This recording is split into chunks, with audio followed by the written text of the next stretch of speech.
ہمارے عقائد اور اعمال میں جتنے بھی بگاڑ ہیں وہ کتاب و سنت کو نظر انداز کرنے کی وجہ سے ہے۔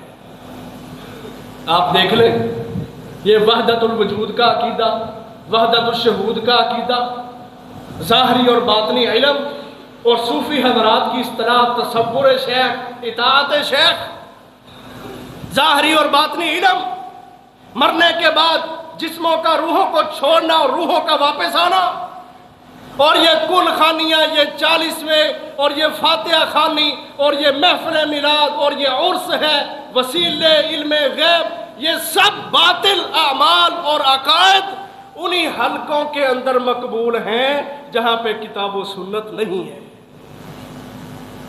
انہی حلقوں کے اندر مقبول ہے۔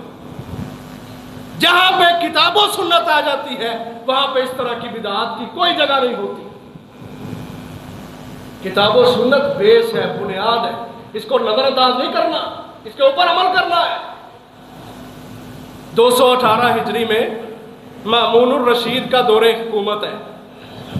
معتزلہ ایک گمراہ فرقہ ہے جو گزر چکا ہے، انہوں نے یہ باطل عقیدہ کھڑا کر دیا کہ قرآن مجید اللہ کی مخلوق ہے، قرآن مجید یہ اللہ کی مخلوق ہے، اور اس عقیدے کو، اس باطل عقیدے کو اپنے دور حکومت میں جو حکومت کے علماء تھے ان سے بھی منوانے کی کوشش کی گئی۔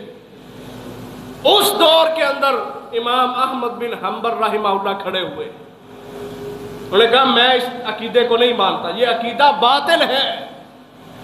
احمد بن حنبل کو پکڑ لیا گیا، کوڑے مارے گئے، زندان کے اندر اتنے وہ سخت کوڑے تھے، خود بیان کرتے ہیں، کہتے ہیں اگر وہ کوڑا کسی ہاتھی کو لگتا تو ہاتھی مر جاتا، اتنے شدت کے کوڑے احمد بن حنبل کو مارے گئے، صرف اس چیز پر کہ اس باطل عقیدے کو تسلیم کر لو کہ قرآن اللہ کی مخلوق ہے۔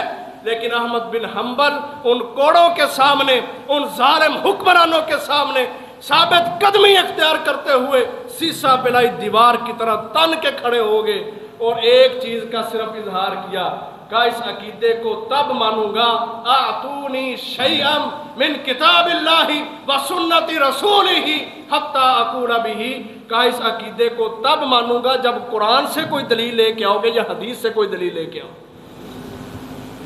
اس ثابت قدمی کا یہ نتیجہ نکلا کہ وہ جو باطل عقیدہ تھا قرآن اللہ کی مخلوق ہے، اس فتنے کو اللہ نے ہمیشہ ہمیشہ کے لیے ختم کر دیا۔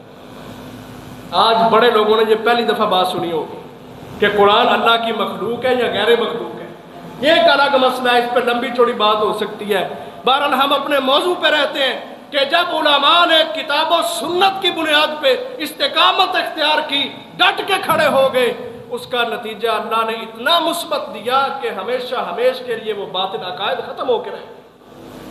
آج بھی عزیز بھائیوں، جس طرح جنگل میں آگ پھیل جاتی ہے اس طرح بدعات اور فتنے ہمارے اندر پھیلے ہوئے ہیں۔ ان سب فتنوں کا حل کتاب و سنت ہے، واضح دلیل ہے، برہان ہے۔ جب بھی آپ کے سامنے کوئی چیز آئے اس کو کہیں یار میرے پاس قرآن سے حدیث سے دلیل لے کے آ، میں اس کو تسلیم کروں گا، اگر یہ قرآن و حدیث میں نہیں ہے تو میں اس کو تسلیم کرنے کے لیے بھی تیار نہیں۔ تو کتاب و سنت بیس ہے، ہمارے عمل وہ ہوں جو قرآن سے ثابت ہوں، جو نبی کی حدیث سے ثابت ہوں۔ اس لیے عزیز بھائیوں، کوئی بھی عمل اس وقت تک قابل قبول نہیں جب وہ محمد الرسول اللہ کی طریقہ اور ان کی سنت کے مطابق نہیں۔ ایک دفعہ ایک صحابی مسجد میں آیا، اس نے آ کے جلدی جلدی نماز پڑھی اور چلا گیا، جاتے جاتے نا اللہ کے نبی سے سلام لے گیا، آپ نے اس کو روک لیا، کہا ارجع فصلی فإنک لم تصلی، کہا جا جا کے نماز پڑھ، تم نے نماز پڑھی ہی نہیں۔ اب حالانکہ وہ نماز پڑھ کے آیا، پھر گیا، جا کے اس نے نماز پڑھی، واپسی پہ پھر سلام لے رہا ہے، اللہ کے رسول نے پھر واپس بھیجا، کہا ارجع فصلی فإنک لم تصلی، تیری نماز کوئی نہیں، جا جا کے دوبارہ نماز پڑھ۔ 3 دفعہ ایسا ہوا، چوتھی مرتبہ وہ بیٹھ گیا، کہتا ہے اللہ کے نبی مجھے علم نہیں ہے، فعلمنی، مجھے نماز کا طریقہ سکھا دے۔ اللہ کے نبی نے اس کو ساری نماز کا طریقہ سکھایا، اور نماز میں جو بیس بنیاد آپ نے بتائی وہ اطمینان اور اعتدال کا درس دیا. کہا تو رکوع کی حالت میں ہے تو اطمینان سے رکوع کا، جلد بازی عجلت تیرے اندر نہ ہو. رکوع میں کھڑا ہے، قیام میں ہے، قوما میں ہے، جلسہ میں ہے، تیرے اوپر لازم ہے اطمینان اور اعتدال. اطمینان اور اعتدال کے ساتھ نماز پڑھ، پھر تیری نماز قابل قبول ہے. اب عزیز بھائی اس نے نماز تو پڑھی ہے، لیکن نماز کا طریقہ وہ نہیں جو محمد الرسول اللہ نے بتایا صلی اللہ علیہ وسلم. آج اگر ہماری نمازوں میں وہ اطمینان اور اعتدال جو اللہ کے رسول نے ہمیں بتایا ہے وہ نہیں ہے، قسم اللہ کی ہمارے نمازیں کامل نہیں ہیں، ادھوری ہیں، ناقص ہیں. نماز ویسے جیسے محمد الرسول اللہ نے بتائی صلی اللہ علیہ وسلم. یہ ایک مثال میں نے آپ کے سامنے رکھی کہ عبادتیں بھی اس وقت قبول ہوں گی، پایہ تکمیل کو پہنچیں گی جب ان کا طریقہ محمد الرسول اللہ صلی اللہ علیہ وسلم جیسا ہو. اور اگر نماز جو بنیاد ہے، جو بیس ہے، اگر یہ اللہ کے رسول کے طریقے کے مطابق نہیں ہے عزیز بھائیوں، پھر ہمیں اپنی نمازوں کی فکر کرنا ہے، سوچنا ہے اور نماز کا صحیح طریقہ سیکھنا ہے. وہ نماز سیکھنی ہے جو محمد رسول اللہ صلی اللہ علیہ وسلم پڑھا کرتے تھے اور آگے صحابہ کو سکھائی اور صحابہ نے آج ہم تک پہنچائی. دوسری چیز عزیز بھائیوں، یہ عبادات میں ہمیں اتباع کا حکم ہے. دوسری چیز ہے اپنی تجارت میں بھی ہم اپنے نبی کو رول ماڈل بنائیں. ہمارے جو تاجر حضرات ہیں یہ ٹھگیاں بڑی لگاتے ہیں، بڑی ملاوٹیں کرتے ہیں، بڑی جعل سازیاں، جھوٹی قسم تو ایسے اٹھا جاتے ہیں، مسئلہ ہی نہیں سمجھتے. اللہ کے نبی فرماتے ہیں جب بندہ جھوٹ بولتا ہے اس کے کندھے پہ بیٹھے ہوئے فرشتے ان کو ایسی گندی بدبو آتی ہے وہ ایک ایک میل دور چلے جاتے ہیں اس جھوٹ بولنے والے کے منہ کی بدبو کو سونگ کر. لیکن ہم جھوٹ بولتے وقت ٹینشن ہی کوئی نہیں، جھٹ سے قسم اٹھائی، جھٹ سے جھوٹ بولا اور اس کو فخر اور ہوشیاریاں سمجھی جاتی ہیں. لوگ کہتے ہیں منیا ترنیا تاجرے دکان سانب لئی سو گھر دا نظام چلان دے ہیں، یہ نہیں دیکھتے چلا کیسے رہا ہے. وہ جھوٹ بول کے، ملاوٹیں کر کے، جعل سازیاں کر کے، خیانت کر کے اپنے مفاد کو سامنے رکھتے ہوئے مسلمانوں کے غریبوں کے خون کو چوس رہا ہے. یہ کیسا تاجر ہے؟ اور اس کے مقابلے میں جو تجارت ہمیں اللہ کے رسول نے سکھائی ہے، اللہ کے نبی فرماتے ہیں رحم اللہ رجلا سمحا، اللہ کا مراقب اس بندے پہ رحمت کرے کہ جب وہ کوئی چیز بیچے یا کوئی چیز خریدے یا اپنے کسٹمر سے پیسے کا تقاضا کرے تو وہ نرمی سے کام لے. اللہ کے نبی فرماتے ہیں اللہ اس تاجر کے اوپر اپنی رحمت نازل کرے. یہاں یہ ماحول نہیں ہے، چیز بیچنی ہے کوئی خیر خائی ہے ہی نہیں، صرف اپنا مفاد، میرا پیٹ بھر جائے، میں اتنے کما لوں. بیچتے وقت بھی بد زبانیاں کرتے ہیں، خریدتے وقت بھی بد زبانیاں کرتے ہیں، اور کسی کا کوئی 4 پیسے قرضہ چڑھ دینا کسی گاہک کا، اس قرضے کا تقاضا کرتے وقت بھی بد زبانیاں کرتے ہیں، لعن طعن کرتے ہیں. اللہ کے نبی نے فرمایا بنی اسرائیل میں ایک آدمی تھا لم یعمل خیرا قط، ساری زندگی اس نے کوئی بھی نیکی والا کام نہیں کیا. اللہ اکبر. لیکن فوت ہو گیا. اللہ نے اس کو اپنے سامنے کھڑا کیا، کہا بتا کیا کر کے آیا ہے؟ اس نے کہا اللہ میں نے ساری زندگی کوئی بھی نیکی والا کام نہیں کیا. اللہ کی محبت ہوگی نا اس بندے سے، اللہ اس کو یاد کروائیں گے، کہیں گے یاد کر، کوئی تو نیکی کی ہوگی، یاد تو کر. وہ تھوڑا سا یاد کرے گا، پھر اس کو خیال آئے گا، کہے گا اللہ ہاں ایک کام میں کرتا تھا، میں لوگوں کو قرض دیا کرتا تھا، میں تجارت کیا کرتا تھا، لوگوں نے میرا بڑا بڑا قرض دینا ہوتا تھا، لیکن میں نے اپنے ملازموں سے کہا ہوا تھا جو بندہ مالی حیثیت میں تگڑا ہے اس سے قرض واپس لے لیا کرو، لیکن نرمی کے ساتھ واپس لے، اور جو بندہ کمزور ہے، غریب ہے، قرض نہیں دے سکتا، تنگ دست ہے، اس کو معاف کر دیا کرو. ہو سکتا ہے اس کو معاف کرنے کی وجہ سے اللہ بھی ہمیں معاف کر دے. فرمایا وہ ایک عمل اللہ کے سامنے رکھے گا.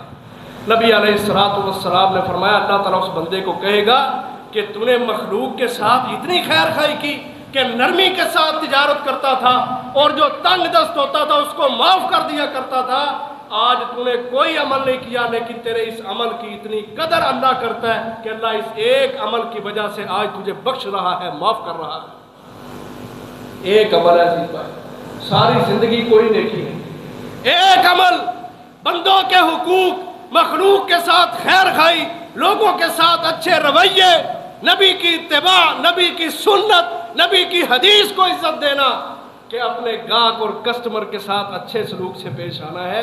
اللہ نے ایک عمل کی وجہ سے بندے کو معاف کر دیا اور جنتوں کا راہی بنا دیا۔ آؤ عزیز بھائیوں، اپنی تجارتیں اس نہج پہ چلائیں، اس بیس پہ کریں۔ وہ تیرا مسلمان بھائی ہے، اس کے پاس اگر پیسہ نہیں ہے تو چھوڑ سکتا ہے، جتنی اس کے ساتھ خیر خواہی کر سکتا ہے کر دے، امید اچھی رکھ، اللہ سے خیر خواہی کی امید رکھ، اللہ تجھے معاف کرے گا، اللہ تیرے اوپر رحمتیں نازل کرے گا۔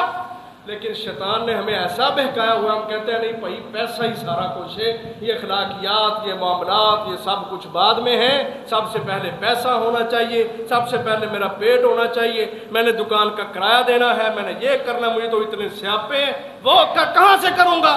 اور اللہ کے لیے لوگوں کے ساتھ درگزر کیا کرو، جتنا حق ادا کر سکتے ہو مخلوق کے ساتھ نیکی کا وہ کر گزرو، اور اللہ سے خیر کی امید رکھو، اللہ تعالیٰ ان کاموں کی وجہ سے بھی بندے کو معاف کر دیتا ہے۔ یہ تجارتوں کا معاملہ ہے۔ اور ایک تیسری چیز ہے معاملات۔ ہمارے آپس کے جو معاملات ہیں نا، ہم ان میں بھی اپنے نبی کی سنت اور طریقے کو نہیں دیکھتے۔ آپ شادی بیاہ کو دیکھ لیں، اللہ کے نبی نے فرمایا بہترین نکاح وہ ہے جس میں تھوڑا خرچ ہوتا ہے، خیر النکاح ایسر، بہترین نکاح جس میں خرچہ تھوڑا ہوتا ہے۔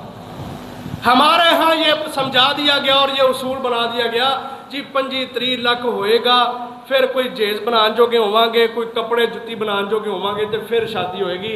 اگر 25-30 لاکھ نہیں ہے تو شادی بھی پاسبل نہیں ہے، شادی نہیں ہو سکتی۔ یہ دیکھو شیطان نے ہمیں کیسے ورگلایا ہوا، اور یقین مانے میں ممبر کے اوپر کھڑا ہوں، میں دیانتداری سے یہ بات کر رہا ہوں، اللہ کی قسم اٹھا کے کہتا ہوں، باہر چوکوں چوراہوں میں رات 2-2 3-3 بجے لاری اڈوں پر قسم ہے اللہ کی 500 میں ہزار روپے میں لڑکیاں بکتی ہیں، جسم فروشی کرتی ہیں، وہ سارے حرام کام جو زنا والے ہیں، بدکاریوں والے ہیں، فحاشیوں والے ہیں، وہ ہزاروں روپے میں ہو رہے ہیں۔ اور نکاح جو اللہ کا حکم ہے، جو اسلام کا حکم ہے، جو نبی کا پسندیدہ عمل ہے، اس کو آج شیطان نے بہکا کے اتنا مشکل کر دیا کہ ہم کہتے ہیں یار 20-25 لاکھ ہوگا تو نکاح ہونا ویسے کوئی نہیں ہوگا، اور اس کا خمیازہ آج بھگت رہے ہیں۔ آج نوجوانوں کے دل سے ایمان ختم ہے، خواتین کے دل سے ایمان ختم ہے، ٹک ٹاک انسٹا ہاتھ کے اندر ہے، یہ شیطان ننگی لڑکیاں اور ننگ درنگ تہذیب اور یہودیوں عیسائیوں کے کلچر ثقافتیں اب تو باقاعدہ ایسے سافٹ ویئر اور ایپس آ رہی ہیں موبائلوں کے اندر، آپ رات کو بور ہو رہے ہیں، کسی بھی لڑکی سے آپ بات کرنا چاہتے ہیں اس ایپ کو ڈاؤن لوڈ کریں، اوپر اپنی ویب سائٹ اور اوپر اپنی آئی ڈی لگائے، آئی ڈی چلا کے آپ کسی بھی لڑکی کے ساتھ بات کریں، ساری رات ہمارے جوان مرد جوان عورتیں قسم ہے رب کی بدکاریوں کے اندر گزار رہے ہیں۔ ہمیں اپنی چودراہٹیں عزیز ہیں، ہمیں اپنے نخرے اور برادریوں کے رسم و رواج اور اصول اور طریقے وہ عزیز ہیں۔ ہماری اولادیں بے راہ کا شکار ہیں، حرام کی طرف جا رہی ہیں، آنکھیں ان کی بدکار بن گئی، کان بدکار بن گئے، پورا جسم بدکاری میں لتھڑ چکا ہے۔ ہمیں اپنی اولادوں کے ایمان کی فکر نہیں ہے، وہ بدکار بن رہے ہیں، ہم اپنے اصول لے کے بیٹھے ہیں۔ ہمارے نبی کی سنت کیا ہے؟ ایک عورت اللہ کے نبی کے پاس آئی، کہتی ہے اللہ کے رسول میں آپ سے نکاح کرنا چاہتی ہوں۔ آپ نے کہا مجھے حاجت نہیں ہے، مجھے ضرورت نہیں ہے۔ 2 دفعہ اس کو کہا، 3 دفعہ کہا، وہ عورت وہاں ہی بیٹھ گئی۔ مجلس میں ایک صحابی کھڑا ہوا، کہتا ہے اللہ کے نبی زوجنیہا، میرے ساتھ اس کی شادی کر دیں۔ کیسا دور ہے وہ عزیز بھائی، ذرا تصور کی دنیا میں جائیں تو صحیح، ایسی مجلس لگی ہے، ایک آدمی کھڑا ہو گیا، کہتا ہے اللہ کے نبی میری شادی کر دیں۔ کوئی حسب نہیں پوچھا آپ نے، برادری کی تہاڈی کنا کمانا ہے، سوال ہی کوئی نہیں، یہ ہمارے سیاپے ہیں ہمارے۔ اللہ کے نبی کہتے ہیں جب نطفہ مادر رحم میں 4 مہینے کا ہو جاتا ہے نا، بندے کا رزق لکھ دیا جاتا ہے، اس نے کتنا کمانا ہے کتنا کھانا ہے۔ یہ رزق 4 مہینے میں، جب اب بچہ پورا بنے ہی نہیں، ایک نطفے کی شکل میں ہے، اس کا رزق اللہ نے لکھ دیا ہوا ہے۔ ہم پوچھتے ہیں کیا کماتے ہو، کیا کرتے ہو، برادری، اسٹیٹس، کیا معیار ہے تیرا؟ اس کا چہرہ دیکھتے ہیں، اس کا جوتا دیکھتے ہیں، اس کے کپڑے دیکھتے ہیں، اس کا رہن سہن دیکھتے ہیں۔ واللہ ہم ایمان کو نہیں دیکھتے، جس کی وجہ سے آج ہم ذلتوں کے اندر پڑے ہوئے ہیں۔ ہماری اولادیں ہماری نہیں رہی، یہ موبائل کی بن چکی ہے۔ یہ اللہ سے مخلص نہیں ہے، یہ شیطان سے مخلص ہے۔ انہوں نے اپنی عزتوں کے جنازے نکالے ہوئے۔ وہ کھڑا ہوا کہتا ہے اللہ کے نبی میری شادی کر دیں۔ آپ نے کہا حق مہر عورت کا حق ہے، حق مہر دینے کے لیے کچھ ہے؟ ماڑا اتنا کمزور اتنا، کہتا ہے اللہ کے نبی کچھ بھی نہیں ہے۔ پھر پوچھا، کہتا ہے ایک تہبند ہے، یہ 2 چادریں میں نے لی ہوئی ہیں، ٹھیک ہے، اور یہ تہبند میرا ہے، اس کو میں حق مہر کے طور پہ دے سکتا ہوں۔ اللہ کے نبی نے کہا یہ کیسے قبول ہوگا؟ تہبند تو پہنے گا، اس کے جسم پہ کپڑا نہیں ہوگا، وہ پہنے گی، تیرے جسم پہ کپڑا نہیں ہوگا۔ اذهب فاطلب ولو خاتما من حدید، کہا اپنے گھر میں جاؤ، جا کے تلاش کرو، لوہے کی ایک انگوٹھی ہی کیوں نہ مل جائے، وہی لے آؤ، میں اس کو ہی حق مہر بنا کے تیرا نکاح کر دوں گا۔ وہ آدمی گیا، تلاش کیا، جا کے لوہے کی انگوٹھی بھی نہیں ملی اسے۔ اللہ کے نبی نے اس سے پوچھا، کہا قرآن یاد ہے؟ ہم تو سمجھتے ہیں نا یہ قرآن پڑھنے والے، قرآن حفظ کرنے والے، یہ علماء، یہ قاری، ہم سمجھتے ہیں انہاں دا ماحول ہی انج ہے، انج دے لوگ نے، انہاں دی کوئی حیثیت نہیں۔ اللہ کے نبی پوچھتے ہیں اور تجھے قرآن یاد ہے؟ گنوانے لگ گیا، کہتا ہے سورۃ قضا، سورۃ قضا، اللہ کے رسول مجھے فلانی صورت بھی یاد ہے، فلانی صورت بھی یاد ہے۔ آپ نے کہا یہ صورتیں اس کو یاد کروا دے، یہی تیرا حق مہر ہے، میں نے ان صورتوں کو حق مہر بنا کے میں محمد اس کو تیرے نکاح میں دیتا ہوں۔ نکاح ہو گیا۔ خیر النکاح ایسرہ، بہترین نکاح جس میں خرچہ کم ہو، جس میں تکلف نہ ہو، جس میں رسم و رواج نہ ہو، جس میں آسانیاں ہو، جس میں ایمان کی حفاظت کو اولین ترجیح ہو، اس بنیاد پہ کہا نکاح کرو، تمہارے نکاح آسان ہو جائیں گے۔ کہاں ہے ہمارے اس دور میں ایسی مثال؟ اور اس کا خمیازہ پھر ہم یہ بھگت رہے ہیں کہ ہماری اولادیں ہماری نافرمان۔ جس طرح کھانے کی بھوک ہوتی ہے، اس طرح جنس کی بھی بھوک ہوتی ہے۔ کھانا لیٹ ہو جائے نا تو نوجوان ہنڈیا کو کوئی ٹھڈے مار رہا ہے، کوئی ماں باپ کو باتیں کر رہا ہے، کوئی بہن کو گالیاں دے رہا ہے، تہاڈی روٹی نہیں ہالے پکی، یہ ہے، یہ باتیں کرتے ہیں نوجوان۔ اسی طرح جب جنس کی بھوک پڑتی ہے نا، پھر وہ رستے تلاش کرتے ہیں، کہیں سے ہمیں کوئی ایسا رستہ مل جائے کہ جس کے ساتھ جس رستے پہ ہم استوار ہو جائیں، اور تعلقات اور دوستیاں، اور رہی صحیح کسر یہ موبائل جو ہے نا، یہ فتنہ، یہ حرامی، یہ ساری کسریں نکال رہا ہے۔ اب ہم اس کے ساتھ ہمارے جوان جڑ کے، عزیز بھائیوں، قسم ہے اللہ کی، یہ جس کو ہم جدیدیت کا نام دے کے اسلام کو پیچھے کرتے ہیں نا، یہ جدیدیت سارا گند ہے، بدکاریاں، حرام ہے۔ یہی وجہ ہے کہ دنیا میں ہمارے پاس ایمانی غیرت ختم، کافر چڑھ جائے ہمارے اوپر، دنیا پاکستان کو گالیاں دے، پاکستان کی فوج کو گالیاں دے، ایمان والوں کو گالیاں دے، کلمے والے مسلمانوں کو گالیاں دے، ہماری صحت پہ کوئی اثر نہیں۔ فلسطین کٹتا ہے کٹ جائے، کشمیر جاتا ہے چلا جائے، مجھے تو کوئی پرواہ نہیں۔ یہ پرواہ اس لیے نہیں، ہم بدکاریوں کے دھنی ہیں، ہم موبائل پہ گندی ویب سائٹوں کے دورے کرنے والے ہیں، ہم فحاشیوں کو پسند کرتے ہیں، ہم شیطان کے پیروکار بن چکے ہیں۔ اور ہمارے نبی نے فرمایا تھا جب بندہ زنا کرتا ہے اس کے دل سے ایمان باہر نکل جاتا ہے۔ اور اللہ کے نبی نے فرمایا یہ ہاتھ بھی زنا کرتے ہیں، آنکھیں بھی زنا کرتی ہیں، کان بھی زنا کرتے ہیں، پورا جسم زنا کرتا ہے۔ اگر ہم اپنی آنکھوں کو آج پاکیزہ نہیں کر رہے، یہ پورا جسم بدکاریوں میں گرا ہوا ہے، ایمان نام کی دل میں شے کوئی نہیں، اور فکر کہاں سے ہو امت مسلمہ کی؟ میری باتوں کو محسوس نہ کرنا، ان پر غور کرنا۔ یہ آج ایمان کے مسئلے ہیں ہمارے، کہ ہمارے اندر سے ایمان کو نکالا گیا اور بےغیرتیوں کو اور حرام چیزوں کو اور فحش کو ہمارے دلوں میں ڈال دیا گیا۔ آج قرآن سننا بوجھ ہے، 10 منٹ کی فجر کی نماز میں کھڑا نہیں ہوا جاتا، جمعے کا ٹائم 5 منٹ اوپر ہو جائے تو باتیں ہونے لگ جاتی ہیں۔ پیچھے سب سے بڑا ریزن کہ جب ہم گانوں کی مجلسوں میں ہوں، یاروں دوستوں کے ساتھ ہوں، کوئی پارٹی منا رہے ہوں، تب کوئی تنگی نہیں، نہ ٹائم کی نہ کسی اور چیز کی، وجہ صرف ایمان بنا ہوا ہے۔ آج ہمارا ایمان کمزور ہو چکا ہے۔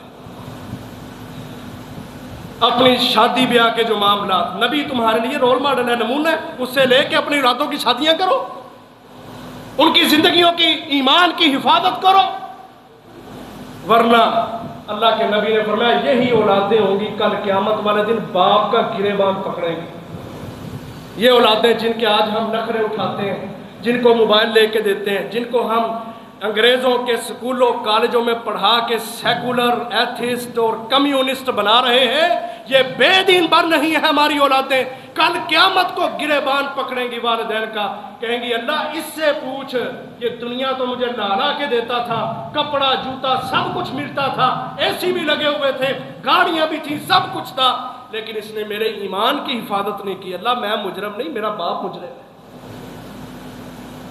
جن اولادوں کے آج ہم غلط ناجائز خواہشیں پوری کرتے ہیں نا، یہ کل قیامت کو اللہ کی عدالت میں والدین کے اوپر مقدمہ کریں گے۔ اور عزیز بھائیو، آخری چیز، سنت سے محبت کرنا سیکھو۔ سنت ہمارے نبی کا طریقہ ہے۔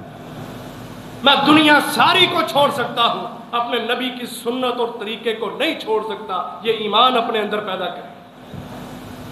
امام مالک کہا کرتے تھے السنت سفینۃ نوح، کہا یہ جو سنت ہے نا، یہ نوح علیہ السلام کی کشتی کی طرح ہے۔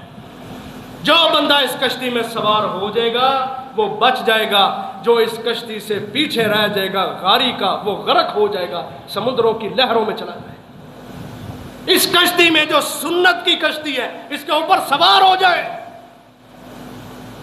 اور اپنے ایمان کی حفاظت کرنا سیکھیں۔ اللہ کے نبی کی بات کو اپنے لیے حرف آخر سمجھیں۔ صحابہ جیسا ایمان، صحابہ جیسا کردار۔ اللہ نے کیوں کہا صحابہ جیسا ایمان نہ ہو؟ عورتیں ہیں نا، عورتیں، صحابی بیان کرتے ہیں اللہ کے نبی مسجد سے نکلے، عورتیں بھی مسجد میں نماز پڑھتی تھیں، تو جب فارغ ہو کے باہر نکلے نا، رش لگ گیا تو مرد اور عورتیں اکٹھے ہو گئے، جس طرح بازاروں میں مرد بھی چل رہے ہیں، عورتیں بھی درمیان میں چل رہی۔ اللہ کے نبی نے عورتوں سے کہا او خواتین کی جماعت سائیڈ پہ ہو جاؤ، سائیڈ پہ چلا کرو۔ صحابی بیان کرتے ہیں عورتوں نے اپنے نبی کی بات کو اتنی عزت دی کہ وہ بازاروں میں یا نماز پڑھ کے جب جاتی تھیں تو دیواروں کے ساتھ لگ کے چلا کرتی تھیں۔ کئی دفعہ دیوار میں سے کوئی کیل نکلا ہوتا یا کوئی نکیلی چیز نکلی ہوتی، وہ اس کے برقعے کو، چادر دوپٹے کو پھاڑ دیتا تھا، لیکن صحابیات کی یہ مجال نہیں تھی کہ اللہ کے نبی کے حکم کی نافرمانی کریں۔ آج ہماری عورتیں بھیڑ بکریوں کی طرح بازاروں میں پھر رہی ہوتی ہیں، کوئی پوچھنے والے نہیں، کوئی پرواہ نہیں۔ تو یہ نبی کا حق ہے ہمارے اوپر کہ ہم اپنے نبی پر ایمان رکھیں، اس کی بات بھی مانیں اور اس کی اتباع بھی کریں۔ یعنی بات ماننا اطاعت ہے، اور نبی کے طریقے کے مطابق عبادات، معاملات، تجارت، سیاست، معیشت، معاشرت جب نبی سے لے کے چلیں گے تو یہ صحیح معنوں میں اتباع ہے، اور یہ ہمارے اوپر ہمارے نبی کا حق ہے۔ ان حقوق کو پورا کرنا سیکھیں۔ اللہ سے دعا ہے اللہ تعالی ہمیں عمل کی توفیق عطا فرمائے۔ وآخر دعوانا ان الحمد للہ رب العالمین۔